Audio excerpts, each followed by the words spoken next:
folks. I am this guy, Karsten. This is my fourth show. How's it going, everybody? Okay, so the first thing I would like to do is... Hi, Luke. Luke loves the weekend. He's kind of a weekend dog. The first thing I'd like to do is talk about the smells and the tastes again, as I did in that one video in March of this year, the deleted video from YouTube where it was snowing, and I talked about the smells and the tastes. The smells and the tastes are contagious. So the electromagnetic energy that is the coronavirus, see, they didn't know how to explain it, so they just went with, well, help people understand a virus, so why don't we just call it a virus? And the electromagnetic energy is in the food and the drink. I remember before my sobriety break, I was talking about, well, I wasn't talking about it on YouTube or Rumble or anything, but I noted that when I would buy a Guinness, I would think, this is COVID Guinness. Well, the taste could also be in a soda, for instance, or it could be in the food you eat. And I noticed the smells and tastes are increasing, and who knows, it's possible they might increase by wintertime. So I'm thinking, if you are a cook or a chef or a eater of food and drinker of drinks, even soft drinks, you should probably check to make sure there's that smell and taste. The smell and the taste is akin to rotten old moldy cheese. You remember that Christmas song? It's like, bring us out some moldy cheese. Well, that's it. So you want to dump that and have like a kind of a survival of the fittest for food. Okay, so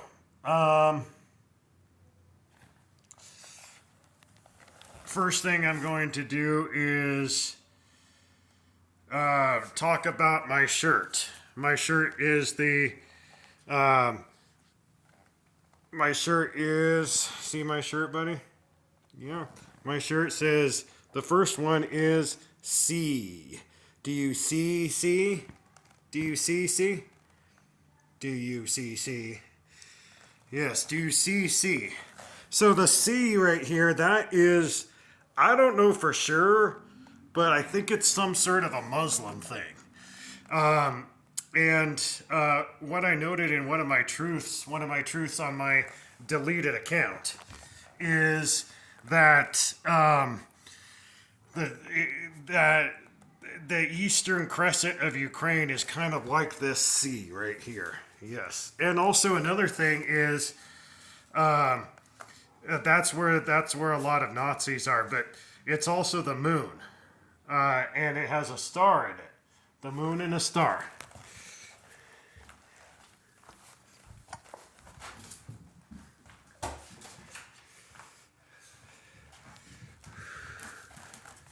All right, so the moon and a star. So that's Islam. I don't know much about Islam, although I know they have the Prophet Muhammad, and they believe that you cannot depict the Prophet Muhammad, or they'll turn into what is it? If you depict the Prophet Muhammad, you turn into a pumpkin or something like that. I don't know. The next one is very simple to see. It's the peace sign. World peace. All right, the next one is the E. The E is gender equality and sexual orientation equality. And then the next one is the Star of David. That represents Judaism.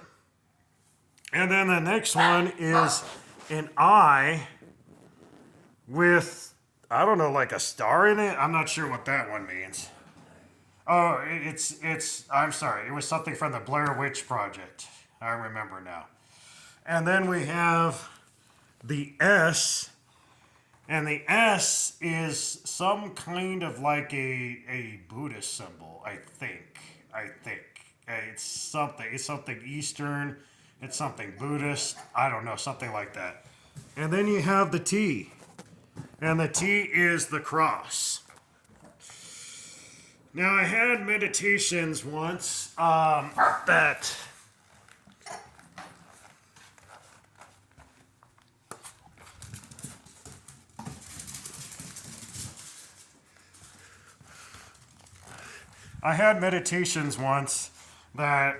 I lived in the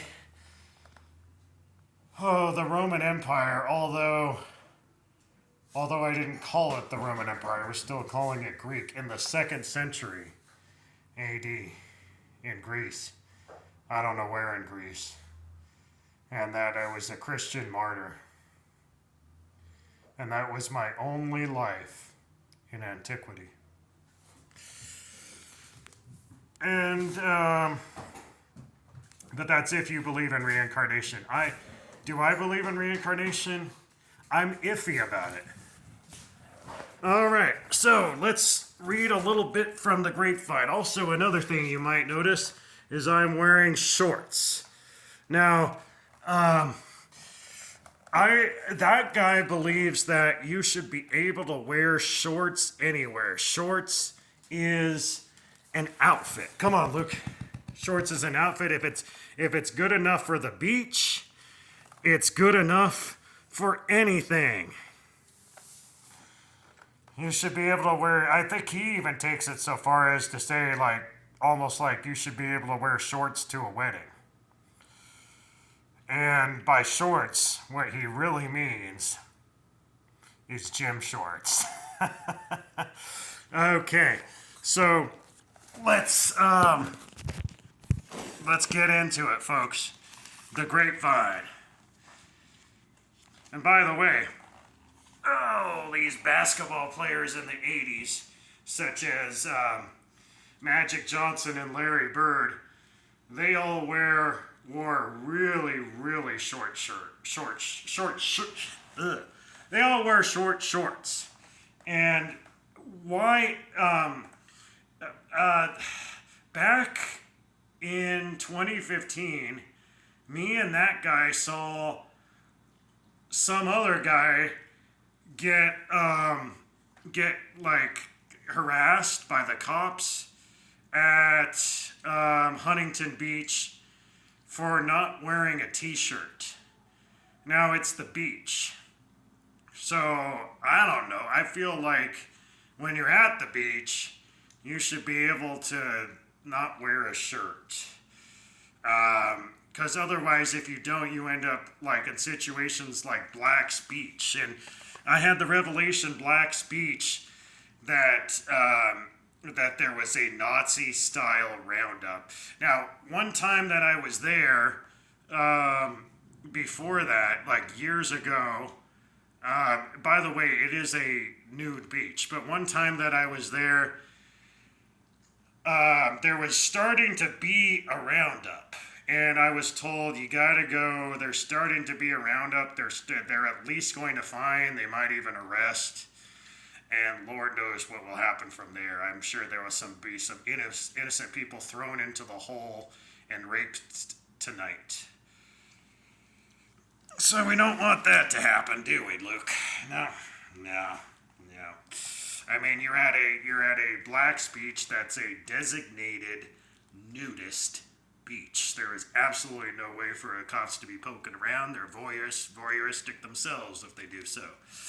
But anyways, this fellow in Huntington Beach, it took him just forever. He was using every excuse he could possibly imagine not to put on a shirt, and the cop eventually said, Why is it taking you 20 minutes just to put on a simple shirt?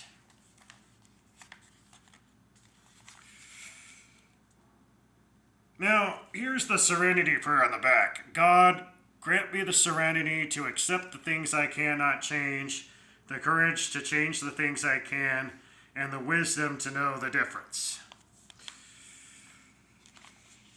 And I believe prayer, you don't really have to have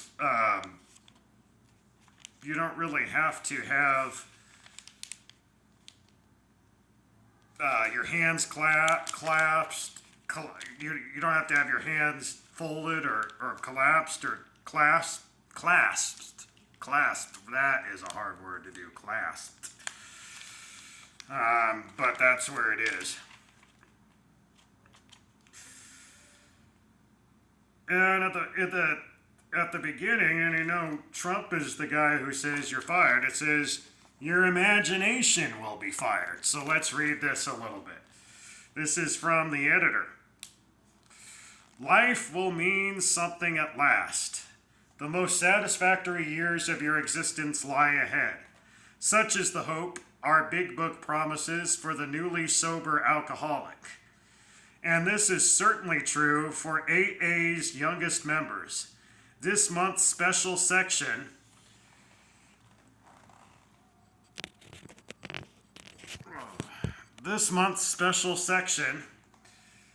I lost the section, let's see. Oh yeah, this month's special section features inspiring stories by members who got sober early and are learning to live full, happy lives. In the story Never Too Young, a young woman discovers she loves young people's AA events, hits the road, and never looks back. In Sober at 16, a teen drinks to escape the world until one day a guy named Steve shows him he doesn't have to hurt anymore. A young Army soldier stationed in Panama finds his AA fellows in Operation Sobriety. And a young woman celebrates her new life with her sober crew on rooftops, dance floors, and at the beach in the story Soaking in the Sun. Help us celebrate Grapevine's 80th anniversary and spread the word about our new apps.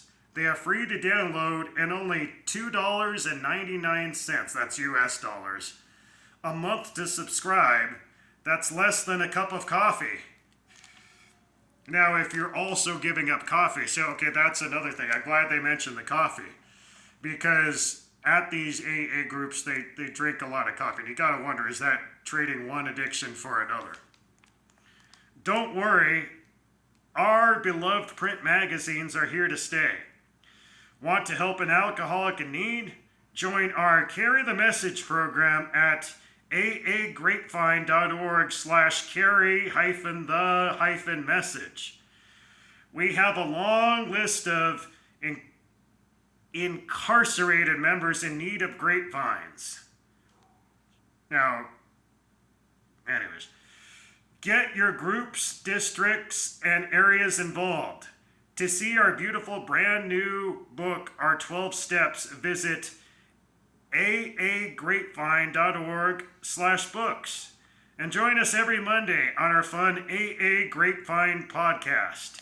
Look for it wherever you get podcasts. Follow us on Instagram at alcoholicsanonymous_GV. Celebrate Grapevine's 80th anniversary with us, and always, please keep those great stories, letters, and jokes coming. Have a wonderful, sober September, everyone.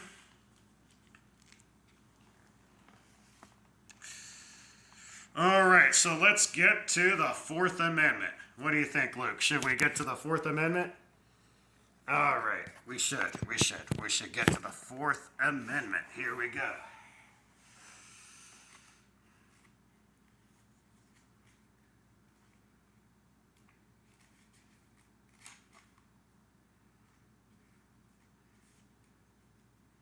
Let's see. Oh, here we go. Amendment 4.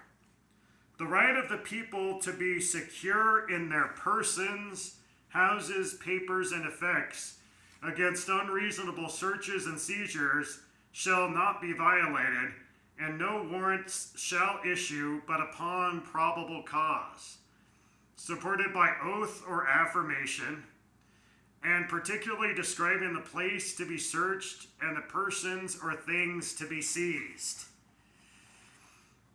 Okay, so this applies to, it said persons, houses, papers, and effects.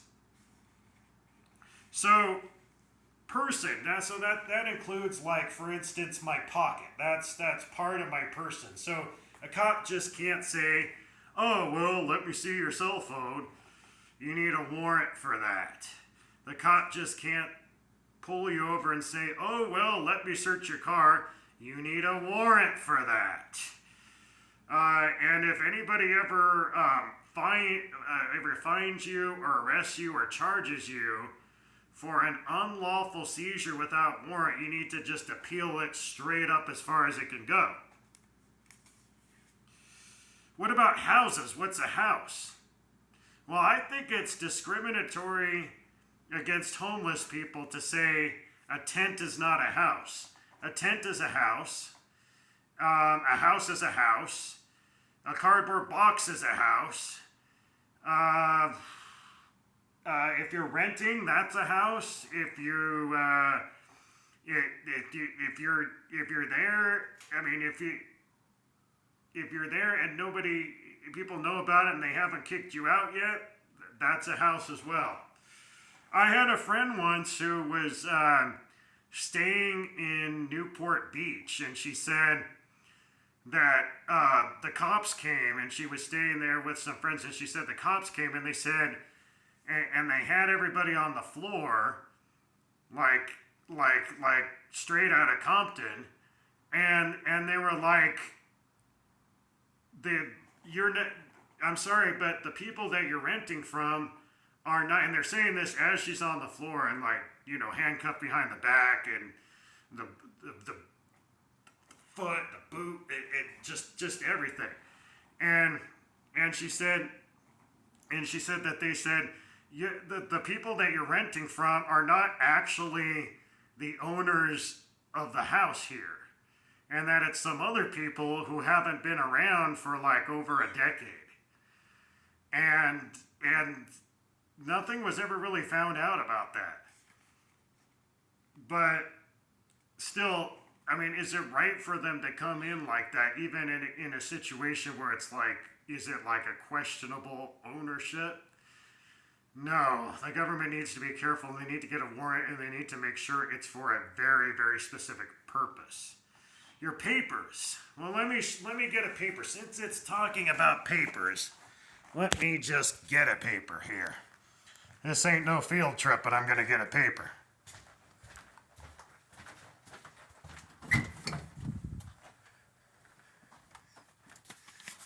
Here we go. Got some papers right here.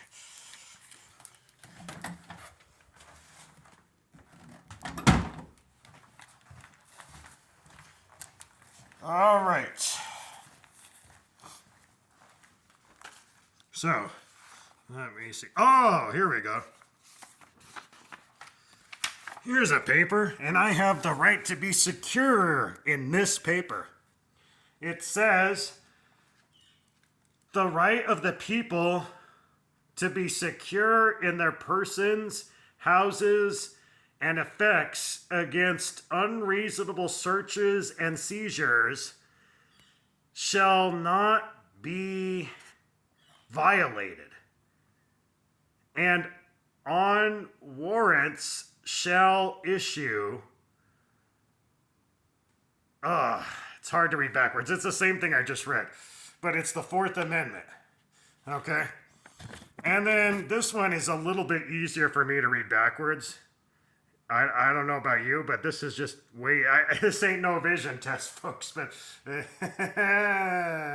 this is just easier to read backwards. Okay, it says, San Bernardino used to be Yermo. You can see that? San Bernardino used to be Yermo. And it's signed by this guy who claims that his name is Karsten Scott Nicholson. Now, I don't know about the S, but I do have Scottish ancestry, so I don't know. But somebody signed this and said San Bernardino used to be Yermo.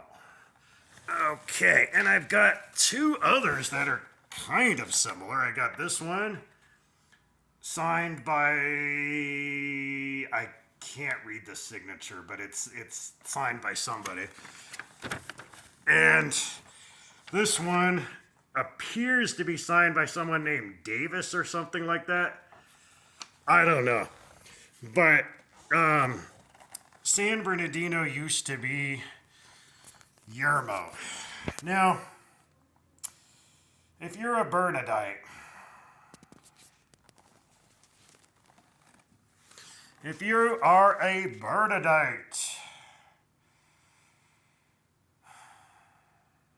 this is really hard for me to say, and I might get in trouble for this comment, because it's way, way too soon to be saying something like this.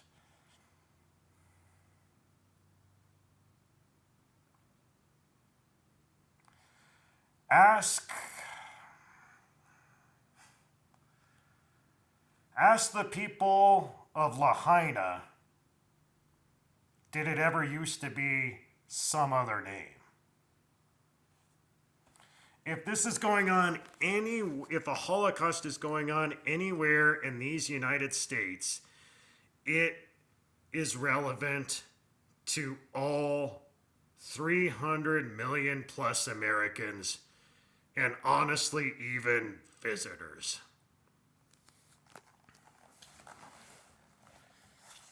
So, I hope the next president, whoever it is,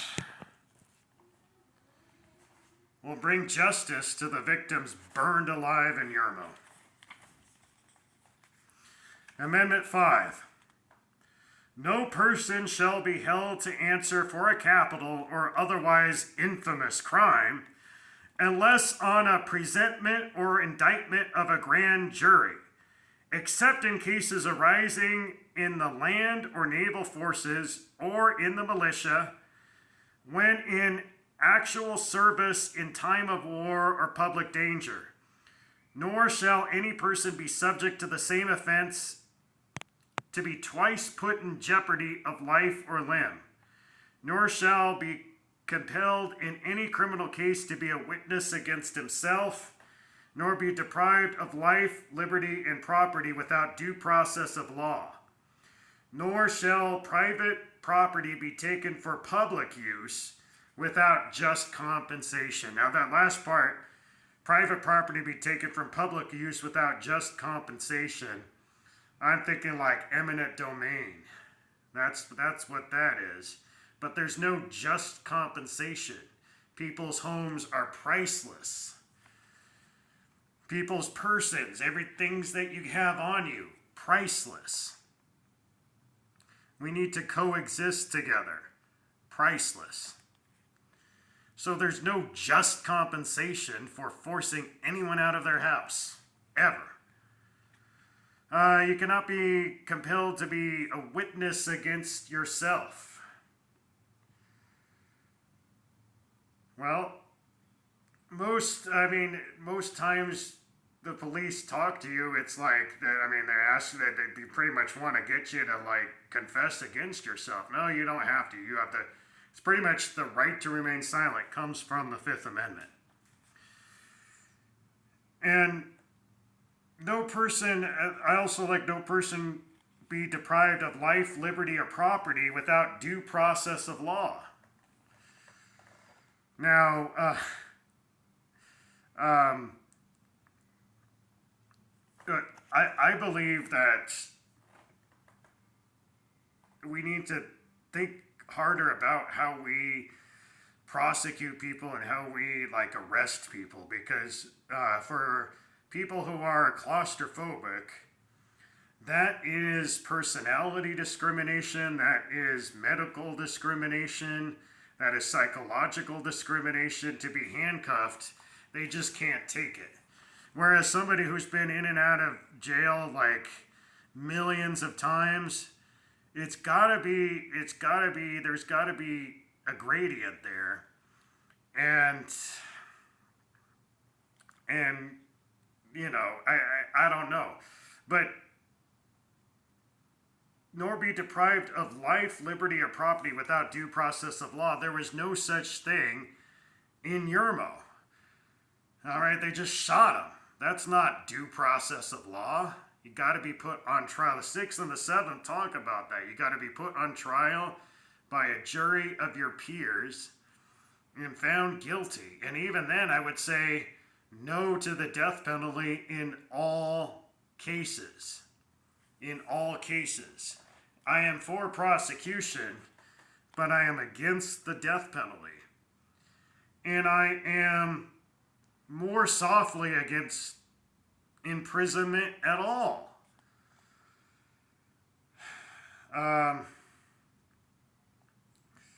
I think, like I said in the previous episode, we need to focus on how do we stop crime rather than how do we punish crime. And to the extent that there is punishment, I think it should be more something like, to the extent people are able to do this and don't have some sort of mental disorder, give back to the community.